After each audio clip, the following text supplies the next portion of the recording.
नमस्कार विद्यार्थी मित्रों। सेठ जे सोनावाला हाई स्कूल में अहमदाबाद।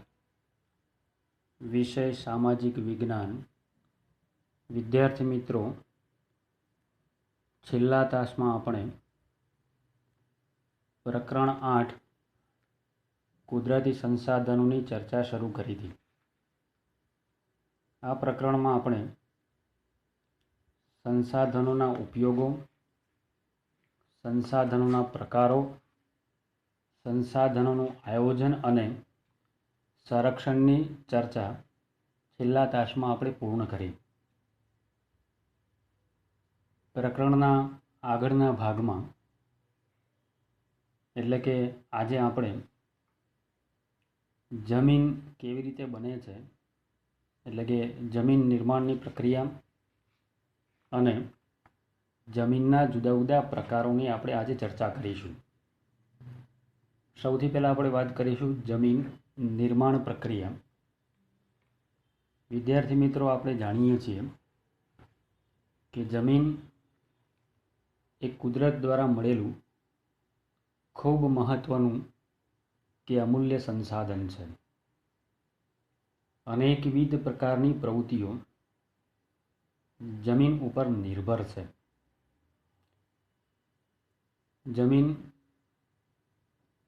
खोराक मेळववा माटेनुं पण खूब महत्वनुं साधन छे। तो आपणे वात करीशुं जमीन निर्माण एटले के जमीन केवी रीते तैयार थाय छे। विद्यार्थी मित्रों, भूसपाटीनुं उपલું પડ के जेमां कुदरती अवस्थामां वनस्पति उगी निकळे छे एने आपणे जमीन तरीके ओळखीए छीए। जमीन पृथ्वीना पोपड़ा उपरना अनेक प्रकारना कणोथी बनेलुं एक पातळुं पડ छे, जे खेतीनुं पण कुदरती माध्यम छे।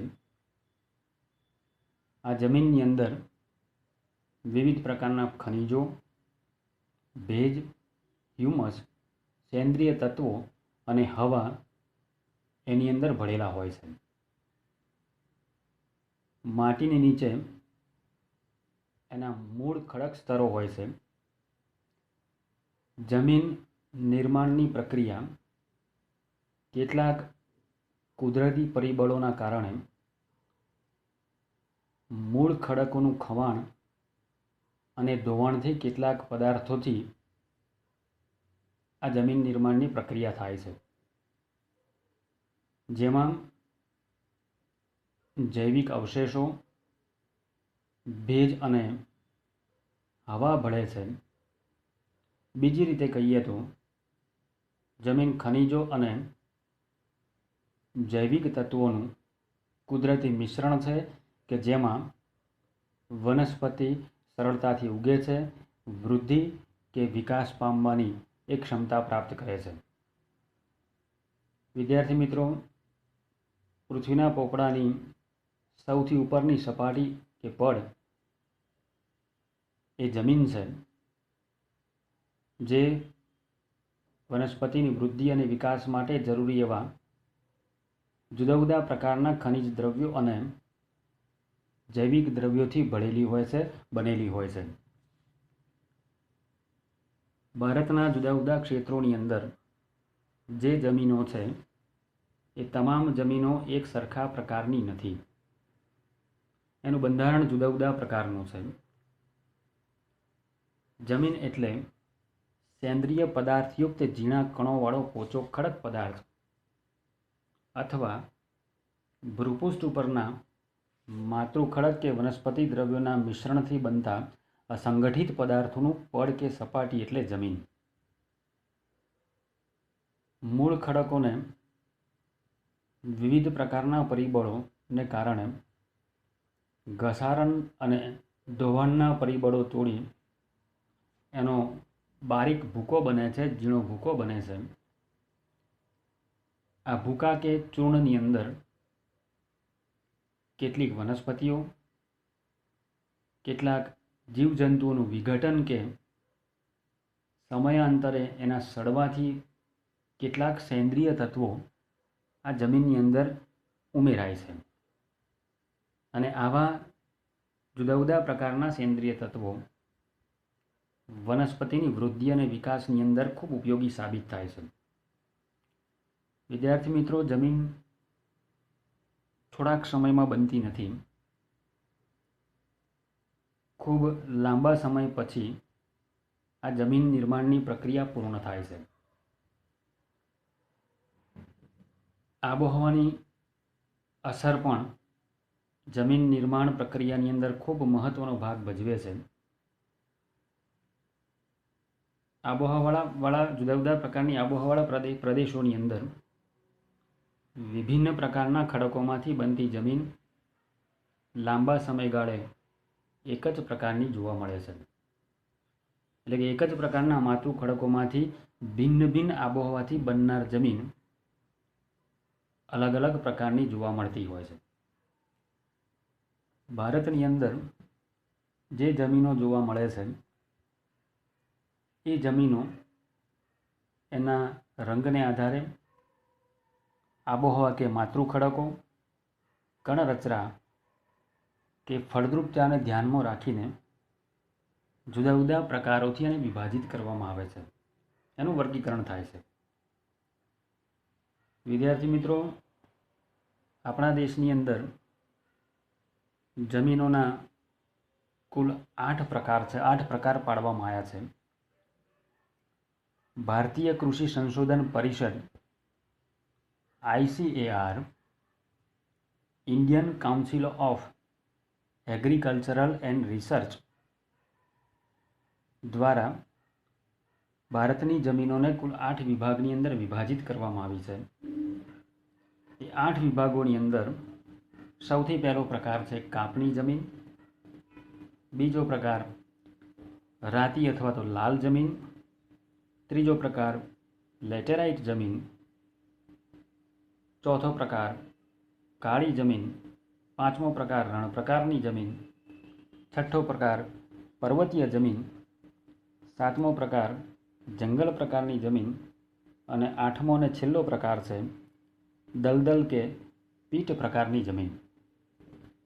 આ બધા જ પ્રકારની જમીનોની ચર્ચા, એના લક્ષણો અને કયા કયા પ્રકારની વનસ્પતિ માટે ઉપયોગી છે, એના શું ઉપયોગો છે, એની ચર્ચા આપણે આ મુદ્દાની અંદર કરીશું. સૌથી પહેલો પ્રકાર છે કાપણી જમીન. વિદ્યાર્થી મિત્રો, આપણને શબ્દ ઉપરથી જ ખબર પડે કે કાપણી જમીન એટલે નદીઓના નિક્ષેપણને કારણે આસપાસની નદી કિનારાના આસપાસના વિસ્તારોની અંદર કાપ પથરાય છે અને એના કારણે જે જમીનો તૈયાર થાય છે એને આપણે કાપણી જમીન તરીકે ઓળખીશું. સમગ્ર દેશની અંદર એટલે કે ભારતના કુલ ક્ષેત્રફળના લગભગ 43% વિસ્તારની અંદર કાપની જમીનો છે. પૂર્વમાં બ્રહ્મપુત્રા ખીણથી શરૂ કરીને પશ્ચિમમાં સતલજ નદી સુધીનું જે ઉત્તર ભારતનું મેદાન છે, દક્ષિણ ભારતની અંદર આવેલી નર્મદા, તાપી, મહાનદી, ગોદાવરી, કૃષ્ણા અને કાવેરી નદીઓના ખીણ પ્રદેશની અંદર, ઉપરાંત મહાનદી, ગોદાવરી, કૃષ્ણા અને કાવેરીના મુખ ત્રિકોણ પ્રદેશની અંદર આવેલી જમીનો છે એ જમીનો કાપની જમીનો છે. વિદ્યાર્થી મિત્રો, મુખ ત્રિકોણ પ્રદેશની અંદર આવેલી જે જમીનો છે એ અત્યંત ફળદ્રુપ જમીન તરીકે ઓળખાય છે. એની ચર્ચા આપણે 9મા ધોરણમાં કરી છે અથવા તે શીખી ગયા છીએ. આપણે કાપણી જમીનોનું નિર્માણ અગાઉ વાત કરીએ પ્રમાણે નદીઓ દ્વારા નિક્ષેપિત થતા કાપને કારણે બને છે.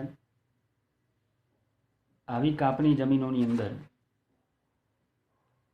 પોટાશ, ફોસ્ફરિક એસિડ અને ચૂનાનું પ્રમાણ એની અંદર જોવા મળે છે.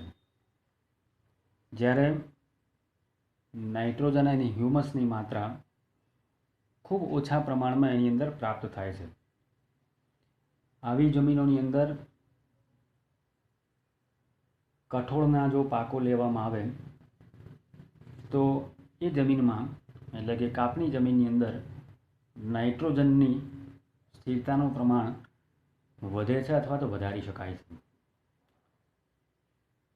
ભારતમાં જે પણ વિસ્તારોની અંદર કાપની જમીનો છે એ વિસ્તારોમાં મોટે ભાગે ઘઉં, ચોખા, શેરડી, શણ, કપાસ, મકાઈ અને વિવિધ પ્રકારના તેલીબિયાંની ખેતી કરવામાં આવે છે. ટૂંકમાં કહીએ તો નદીઓના નિક્ષેપને કારણે, કાપના નિક્ષેપને કારણે તૈયાર થતી જે નદીઓ છે એ કાપની જમીનો તરીકે ઓળખાય છે. વિદ્યાર્થી મિત્રો, બીજો પ્રકાર છે રાતી અથવા તો લાલ જમીન. આવા પ્રકારની જમીનોનો રંગ રાતો અથવા તો લાલ જોવા મળે છે. આપણા દેશના કુલ વિસ્તાર એટલે કે ક્ષેત્રફળના લગભગ 19% જેટલા વિસ્તારની અંદર રાતી અથવા તો લાલ પ્રકારની જમીન છે. વિદ્યાર્થી મિત્રો, ભારતનો દક્ષિણ હિસ્સો દ્વીપકલ્પ તરીકે ઓળખાય છે. 9મા ધોરણમાં આપણે શીખ્યા હતા. એ દક્ષિણના દ્વીપકલ્પની અંદર તમિલનાડુથી માંડીને ભારતના ઉત્તર ભાગની અંદર બુંદેલખંડ સુધી, પૂર્વની અંદર રાજમહેલની ટેકરીઓથી આપણા ગુજરાતના એટલે કે પશ્ચિમમાં કચ્છ સુધી એનો વિસ્તાર એટલે કે રાતી કે લાલ જમીનો આપણને જોવા મળે છે. આ ઉપરાંત રાજસ્થાનના કેટલાક વિસ્તારમાં પણ આ જમીનો છે. રાતી અથવા તો લાલ જમીનની અંદર ફેરિક ઓક્સાઇડનું પ્રમાણ જોવા મળતું હોવાને કારણે એનો રંગ લાલ બને છે. જેમ જેમ નીચે જતા જઈએ એમ એમ આ જમીનો પીળા રંગની થતી જોવા મળે છે. રાતી જમીનોની અંદર ચૂનો, કાંકરા, કાર્બોનેટ જોવા મળતા નથી. મોટે ભાગે મેગ્નેશિયમ, ફોસ્ફેટ, નાઇટ્રોજન અને પોટાશ જેવા તત્વોની ઉણપ અથવા તો ઓછા આ જમીનની અંદર આપણને પ્રાપ્ત થાય છે, જોવા મળે છે. રાતી કે લાલ પ્રકારની જમીનની અંદર મોટે ભાગે બાજરી, કપાસ, ઘઉં, જુવાર, અળસી, મગફળી અને બટાકા જેવા પાકોની ખેતી કરવામાં આવે છે. વિદ્યાર્થી મિત્રો, ત્રીજો પ્રકાર છે કાળી જમીન. કાળી જમીનને બીજા શબ્દોમાં રેગુરના નામથી પણ ઓળખવામાં આવે છે. ભારતના કુલ ક્ષેત્રફળના લગભગ 15% વિસ્તારની અંદર આવા પ્રકારની જમીનો છે. એનો રંગ એટલે કે દેખાવ કાળો છે. આવી જમીનોનો ઉદ્ભવ દખ્ખણના લાવાના પથરાવાથી થયો છે. આપણા દેશના કેટલાક મહત્ત્વના રાજ્યો, જેમાં આપણું 2 પડોશી રાજ્યો મહારાષ્ટ્ર અને મધ્યપ્રદેશનો પશ્ચિમી ભાગ, આ ઉપરાંત આંધ્રપ્રદેશ અને કર્ણાટકની અંદર કાળી જમીન સારા એવા પ્રમાણમાં જોવા મળે છે. આપણા રાજ્યમાં દક્ષિણ ગુજરાતના કેટલાક સ્થળો, જેમાં સુરત, ભરૂચ, નર્મદા, તાપી, ડાંગ અને વડોદરા જિલ્લાની અંદર જોવા મળતી જે જમીનો છે મોટે ભાગે કાળી જમીન તરીકે ઓળખાય છે. આવી જમીનો તૈયાર થવામાં લાવાયિક ખડકો અને જે તે સ્થળની આબોહવા ખૂબ મહત્ત્વનો ભાગ ભજવે છે. કાળી જમીનની અંદર મોટે ભાગે લોહ તત્વ, ચૂનો, કેલ્શિયમ, પોટાશ, એલ્યુમિનિયમ અને મેગ્નેશિયમ કાર્બોનેટનું પ્રમાણ વધુ પ્રમાણમાં જોવા મળતું હોય છે. કાળી જમીન ફળદ્રુપતાની દ્રષ્ટિએ ખૂબ ઉત્તમ ગણાય છે, કારણ કે આ જમીનની અંદર ભેજ સંગ્રહ કરવાની શક્તિ ખૂબ વધારે પ્રમાણમાં હોય છે. આવી જમીનોમાં પાણી જ્યારે મળે ત્યારે વરસાદના કારણે અથવા તો સિંચાઈના કારણે તો લાંબા સમય સુધી એમાં ભેજ સંગ્રહાયેલો રહે છે, એ ઝડપથી સુકાતો નથી. જ્યારે ભેજ સુકાય ત્યારે આવી જમીનોની અંદર ફાટો કે તિરાડો આપણને જોવા મળતી હોય છે. વિદ્યાર્થી મિત્રો, કાળી જમીનોમાં મુખ્યત્વે કપાસ, અળસી, સરસવ, મગફળી, તમાકુ અને અડદ જેવા વિવિધ પ્રકારના કઠોળના પાકો ખૂબ વધુ પ્રમાણમાં લેવામાં આવે છે. કાળી જમીન કપાસના ઉત્પાદન માટે ખૂબ અનુકૂળ છે. સૌથી ઉત્તમ અથવા તો વધુ પ્રમાણમાં કપાસનું ઉત્પાદન કાળી જમીનમાં પ્રાપ્ત થાય છે, મળે છે. જેના કારણે કાળી જમીનને કપાસની કાળી જમીન તરીકે પણ ઓળખે છે. સ્થાનિક ભાષાની અંદર એને રેગુરના નામથી પણ ઓળખવામાં આવે છે. ત્યારબાદ જમીનોનો ચોથો પ્રકાર છે લેટેરાઇટ અથવા તો પડખાઉ જમીન. વિદ્યાર્થી મિત્રો, આ જમીનનું નામ મૂળ લેટિન ભાષાનો શબ્દ લેટર ઉપરથી ઉતરી આવ્યું છે. લેટરનો અર્થ થાય ઇંક. એમાં જોવા મળતો લાલ રંગ એમાં રહેલા લોહ ઓક્સાઇડને કારણે જોવા મળે છે. લેટેરાઇટ અથવા તો પડખાઉ પ્રકારની જમીનો જ્યારે ભીની થાય ત્યારે માખણ જેવી મુલાયમ અને સુકાઈ જાય ત્યારે સખત અથવા તો કડક બનેલી જોવા મળે છે. સૂકી અને ભેજવાળી આબોહવાના પરિવર્તનને કારણે સિલિકામય પદાર્થોના નિવારણથી એનું નિર્માણ થયેલું હોય છે. ખાસ કરીને દક્ષિણ ભારતની અંદર દ્વીપકલ્પીય ઉચ્ચ પ્રદેશોના ઊંચાઈવાળા ભાગોની અંદર આ પ્રકારની જમીનો સારા એવા પ્રમાણમાં જોવા મળે છે.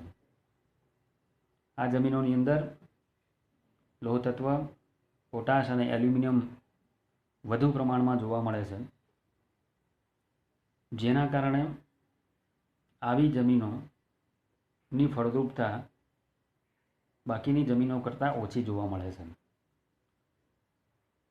પણ આજે ભારતના કેટલાક વિસ્તારોમાં એટલે કે લેટેરાઇટ અથવા તો પડખાઉ જમીનો જ્યાં જોવા મળે છે એવા વિસ્તારોની અંદર ફળદ્રુપતા ઓછી હોવા છતાં પણ એમાં વિવિધ પ્રકારના ખાતરો નાખીને, કુદરતી અથવા તો કૃત્રિમ ખાતરો નાખીને કપાસ, ડાંગર, રાગી, શેરડી, ચા, કોફી, કાજુ વગેરે જેવા પાકોનું ઉત્પાદન લેવામાં આવે છે.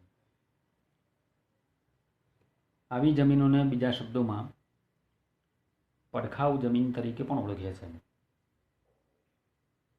જમીનોનો પાંચમો પ્રકાર છે રણ પ્રકારની જમીન.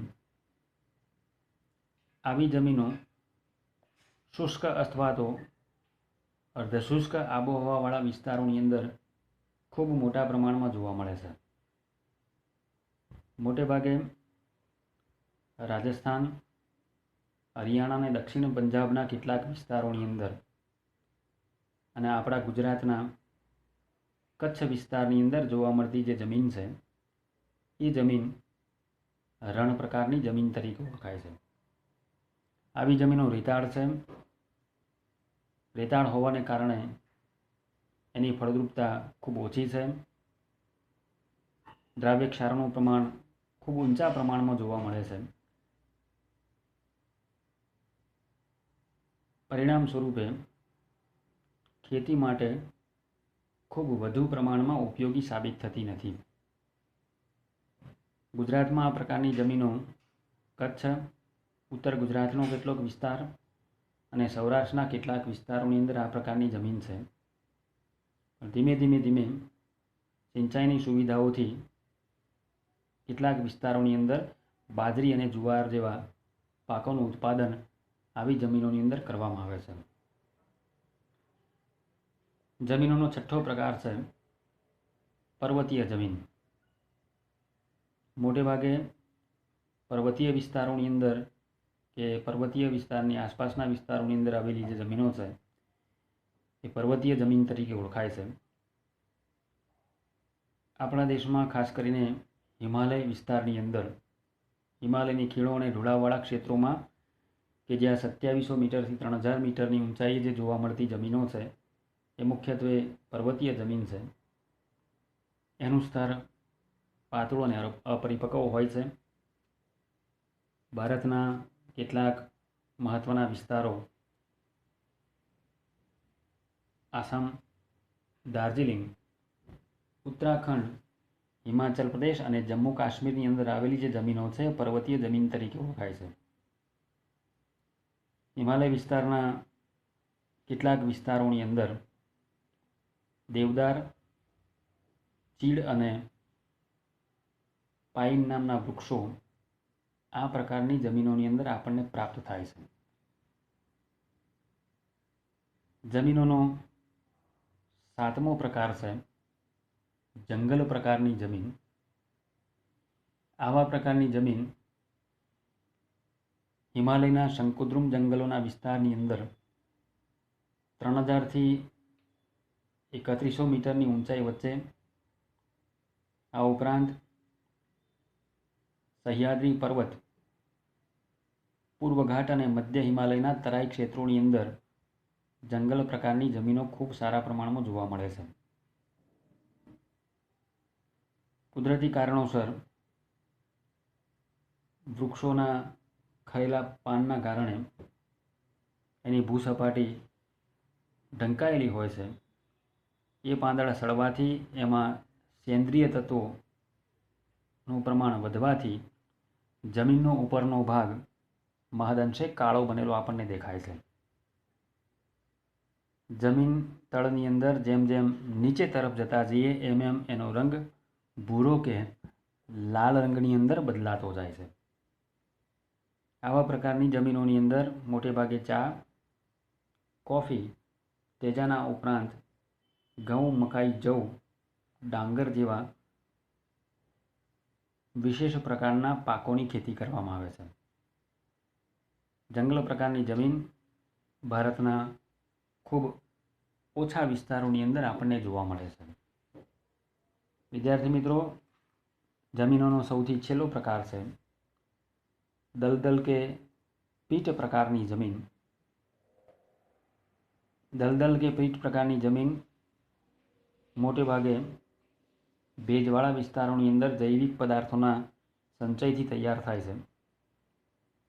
ચોમાસા દરમિયાન આવી જમીનો ખૂબ મોટા સમય માટે પાણીની અંદર મોટે ભાગે ડૂબેલી રહે છે. પાણી વહી જતાં, ઓછું થતાં અથવા તો ઓસરી જતાં આવા વિસ્તારોની અંદર ડાંગરની ખેતી મોટે ભાગે કરવામાં આવે છે. આવી જમીનોની અંદર જૈવિક પદાર્થો, ક્ષારોની બહુલતા, ફોસ્ફેટ અને પોટાશનું પ્રમાણ ઓછું જોવા મળે છે. ભારતના કેટલાક મહત્ત્વના વિસ્તારો અથવા રાજ્યો જેમાં ઓરિસ્સા, પશ્ચિમ બંગાળ, તમિલનાડુના કિનારાના પ્રદેશો, ઉત્તર બિહારનો મધ્ય ભાગ અને ઉત્તરાખંડના અલમોડા જિલ્લાની અંદર આવા પ્રકારની જમીનો જોવા મળે છે. જંગલ પ્રકારની જમીનોની જેમ જ ભારતમાં દલદલ અથવા તો પીટ પ્રકારની જમીનો પણ ખૂબ ઓછા વિસ્તારમાં અથવા તો નહિવત વિસ્તારની અંદર આપણને જોવા મળે છે. વિદ્યાર્થી મિત્રો, જમીનોના પ્રકારો વિશે, જમીન નિર્માણ વિશે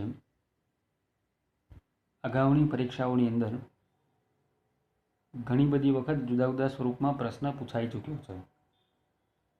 ટૂંકનોટ સ્વરૂપે જમીનના પ્રકારો અથવા તો કોઈ પણ એક કે બે પ્રકારો વિશે પણ પરીક્ષામાં આનો પ્રશ્ન પૂછાઈ શકે. એટલે અગત્યનો પ્રશ્ન છે, આપણે એને વ્યવસ્થિત રીતે તૈયાર કરીશું. જમીનોના પ્રકારો પછી અગાઉના તાસમાં આપણે જમીનોનું ધોવાણ કેવી રીતે થાય છે, જમીન ધોવાણ અટકાવવા માટે શું કરી શકીએ, એના ઉપાયો શું છે, ભૂમિનું સંરક્ષણ અને ભૂમિ સંરક્ષણ વિશેના વિવિધ પ્રકારના ઉપાયોની ચર્ચા કરીશું. અસ્તુ. જય હિન્દ.